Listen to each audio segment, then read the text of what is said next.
Hey, so we are live here in Milwaukee, Oregon at the flagship store for Things from Another World.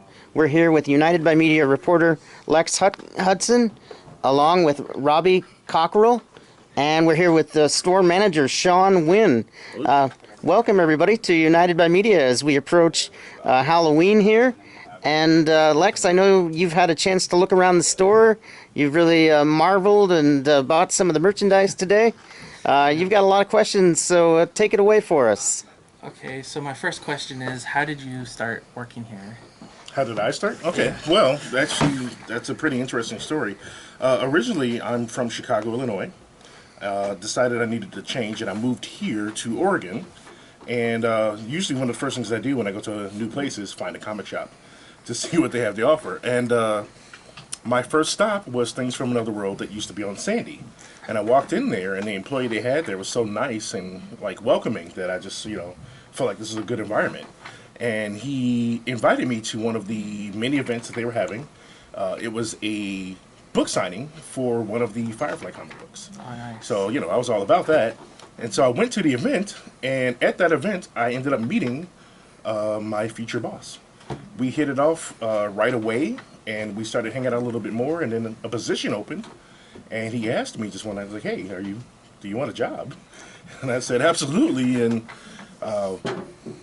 was a cashier for a little bit, and within a few weeks, I became the manager, and I've been here 5 years since. That's really cool. Yeah. Dark Horse, are they owners of this place? Dark Horse is our sister company. Mm-hmm. Basically, this is how it goes. Mike Richardson is the owner of Things from Another World and Dark Horse. Um, Back in 1980, he started his first store, and actually it was called Pegasus Books at that time, and it was in Bend, Oregon. That was the first store. Wow. Um, and from that, after the store had been around for I'd say 10 years, that's when they in the 90s was when they changed to Things from Another World. Mm-hmm. But while having the comic stores is when he actually started Dark Horse as well, the publishing side of the company. And they acquired the license for many books that you might have seen around. In the later years, Aliens, Mm-hmm.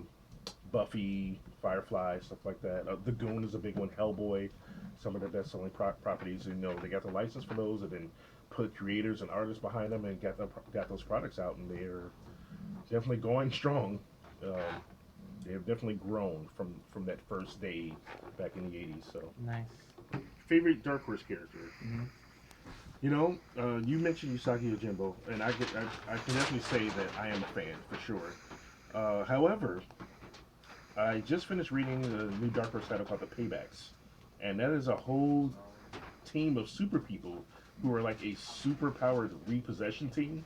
So when other heroes can't afford their gear that they've like put so much money towards, these guys go out and repossess it because they couldn't pay on it. And it's probably the funniest book I've read in quite some time. I can't really name all the characters. I'm only on issue 2, but right now I think I'm leaning towards those guys because they just cracked me up. Okay. Let me see. Anime. Oh man. There's a lot of them.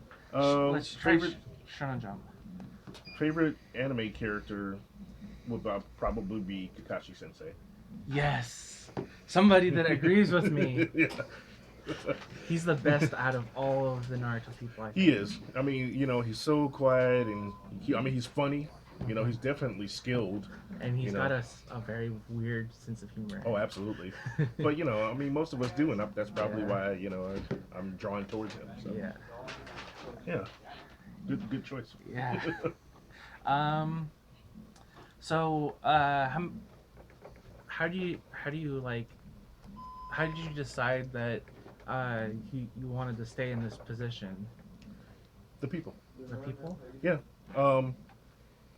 I have always been in some sort of customer service related position.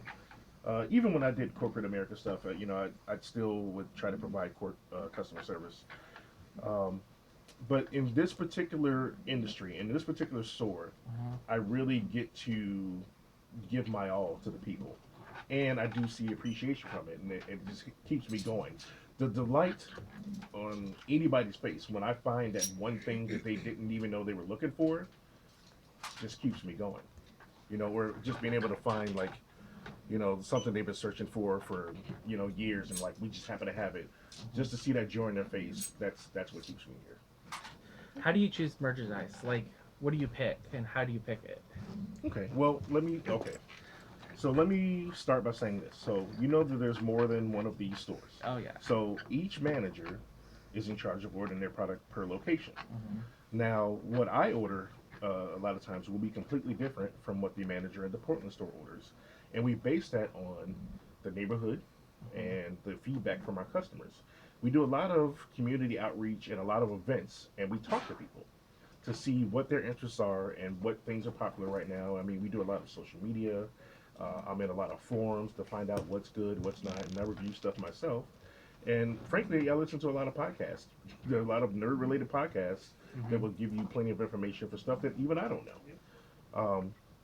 So I go through all of that stuff first, and then I see who has what to offer. I mean, we have several distributors. Hmm. Um, of course, I check price to see Yeah. because I want to keep the costs low for the public too. I mean, we live at a time now where not everybody can afford just anything. So Yeah. I don't want to order $1,000 merchandise expecting the people in the neighborhood to just come buy it. I want to keep it Yeah. reasonable. So I let's take Yu-Gi-Oh for instance. If there's a new Yu-Gi-Oh set coming out, I'm going to order Yeah. it just because Yu-Gi-Oh is still valid, still popular, still a great game, Hmm. and and it still gives me an opportunity to introduce new people into it. Yeah. Even if they don't know about it, when they walk into the store, it's my job to tell them Inform. about it. Yeah. Yeah. So when I'm choosing product, like I said, I go through style it is, what the people in the neighborhood have told me they like, and maybe even go outside of that, depending on maybe I'll get some new people. Hmm. Um, and then I, look at price.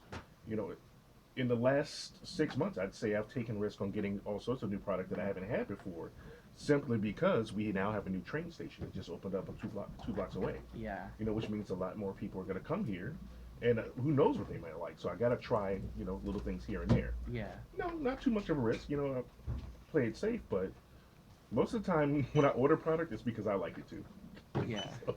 So what advice would you have for parents of millennials that are in this world, as far as like finding ways to connect, or for the true novice of comics, what's a good way for them to become immersed in this world? I'd say the first thing is to start with an open mind.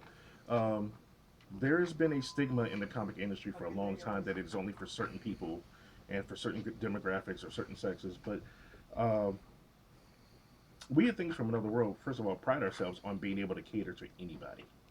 You know, I will order product in a way that whether you're male, female, whether you're age 2 to 92, I should have something that interests you. A lot of times people think that comics are just superheroes these days, Hmm. and it's not. You know, um, a prime example, I'm currently reading a comic that is literally the history of Japan in comic book form. Nice. So there's a wide variety of things, and I tell parents that, you know, there's something here for you to connect with your child. For instance, we have a whole section up front that is dedicated to all ages on purpose. Just because some of the comics, of course, the material is definitely not for young children, but we want the parents to have, a way to read something with them. One of my favorite products would be these superhero origin story books that are made like bedtime stories that you can read to your children. And it tells them, the story is about how that character started. So that's a way for them to learn the character. It also gets them to read. It promotes literacy, and and honestly, this is probably it's good for them to get started now because a lot of people don't realize that most of the schools in Oregon right now have comic books in their curriculum. There are at least 5 different courses based on just comics at PSU. Nice. So it probably is good to get them started now to on the format of reading comics because it's definitely different from just a regular novel, and uh, just come with an understanding that the,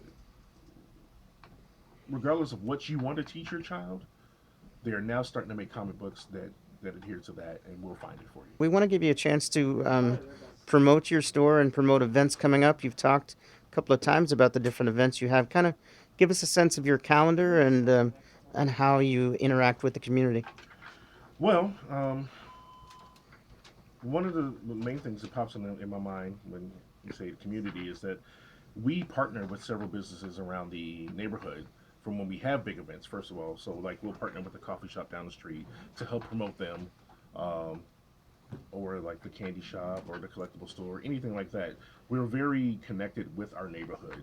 So anytime we have an event, they know about it. And anytime they have an event, we know about it, and we support each other. Not only that, we have at this location two high schools in the immediate area, which is why we offer a student discount. Um, we offer military discounts, and then as far as events go, book signings. And that's like our favorite thing. We do most of them at our Portland location on 29th and Broadway because that's larger and can fit more people. Plus, it has parking. Um, but like when a new comic is coming out, sometimes we'll contact the artist or the writer, get them to show up, and they'll sign the books for the customers. And usually it's a party because we also give away free food and have music and stuff like that. We do concerts as well, and um, but on a bigger company side, we do a lot of charity work too. We like to donate a lot of prizes to auctions that support charity. We purposely set aside dark horse product or stock or whatever we have to go towards raising money for a foundation, of our choice, of course. But yeah, that's something we do several times a year. And I know Mike Richardson is, if you talk to the people in the community, he's probably one of the most charitable people you meet. I mean, he's done a lot for downtown Milwaukee alone, just to make sure that his community is where he wants it. I mean, he grew up here. He went to the high school down the street. That's cool. So he does care about your everyday man and woman. So Yeah.